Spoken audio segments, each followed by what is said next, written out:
step with me, okay? Yeah. There you go. That's what's up.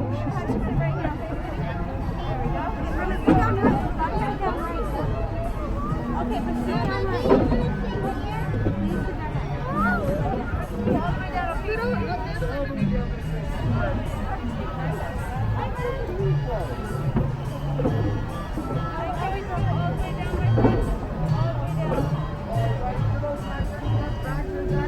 Don't let anybody see you.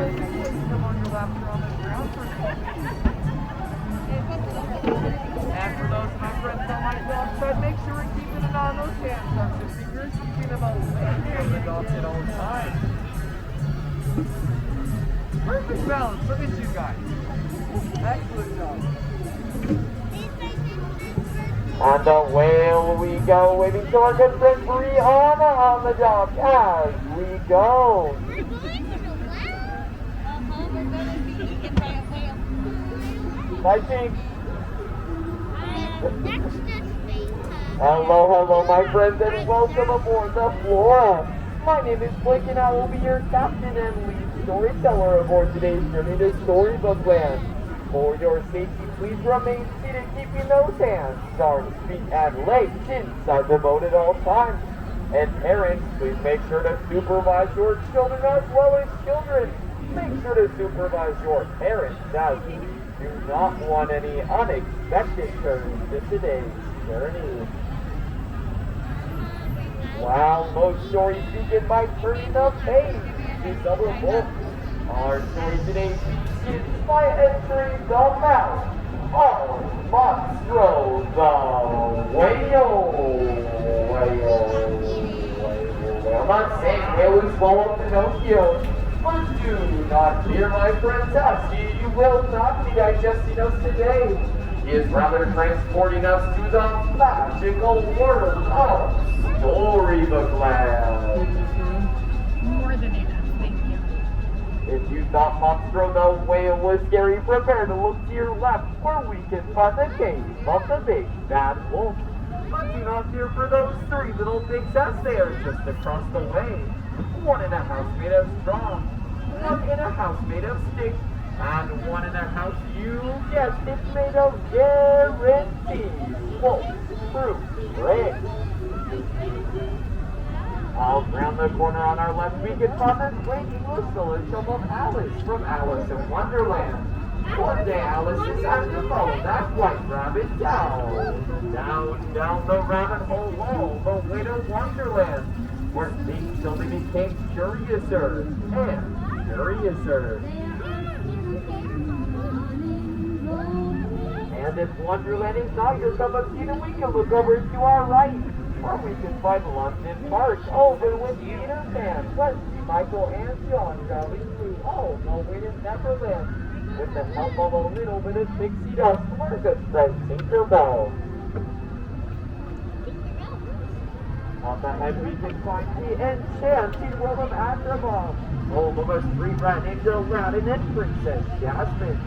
With their love and the help of an all-powerful blue genie, they were able to defeat the Marlette and still live in the palace that are right to this very day.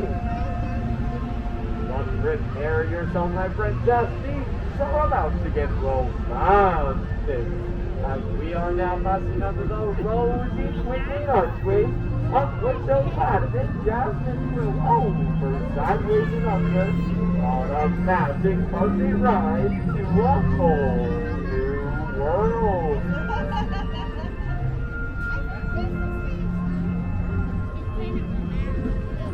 While most stories here in Storybook Land begin with light and magic, some begin with darkness and mystery, such as the Cave of Wonders just ahead. As it tells us that because the all-powerful genie free from his itty-bitty lamp, he will grant you 3 and only 3 magical wishes. Let's all close our eyes and make a wish in the Cave of Wonders and see if it comes true.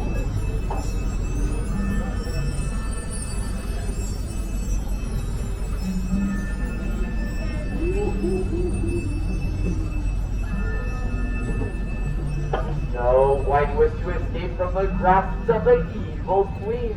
Luckily Directly coming across the forest, coming to our right, almost the 7 little doors.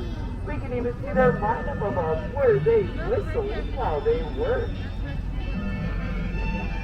And Cinderella wanted more than anything to be able to go to the ball. Luckily, the fairy godmother went boppity, boo, and sent her straight there. But when she left after the last stroke of midnight, her spirit turned into a pumpkin. But do not worry about her, my friends, she still lives in the castle atop the hill, making some delicious pumpkin pie with the wonderful Princess Army.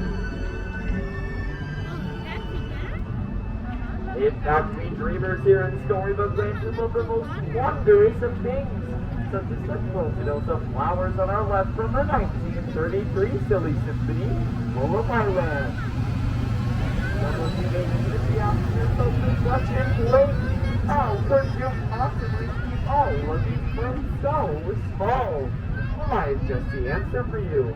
I have a magical gardener by the name of Miss Tinkerbell.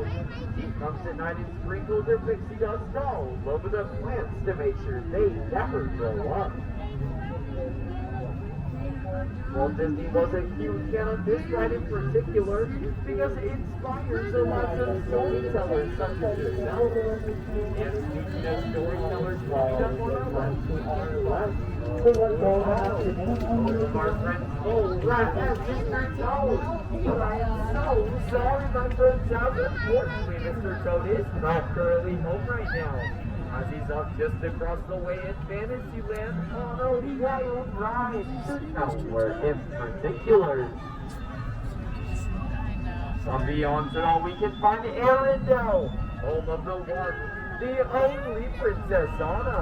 For with the help of her friends, Kristoff and Sven, they were able to teach her sister Elsa to just let it go. And up ahead we can find the elf by the village of Geppetto. Geppetto is upon a start with his mother's kid, Pinocchio, to become a real boy. And after an encounter with Maxwell the whale, the blue fairy goes just that yesterday. We can even spot Opium's trading post on our left. I wonder if he's offering us an evening summer blow-up today. Let's go wish him a friendly hello. And speaking of summer, the Little Mermaid Ariel wanted more than anything to be a part of our world. Luckily, she was able to just stop walking upon the land like they do with the mother. And she got brave along the way, finding him up Eric, one Elizabeth Hackle to our right.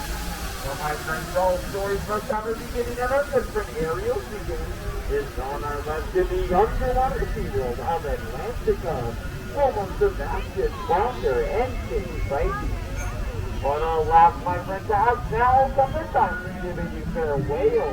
As everyone approaches it off, I want to remind you to remain seated, keeping those hands, arms, and fingers inside the boat, away from the dock at all times.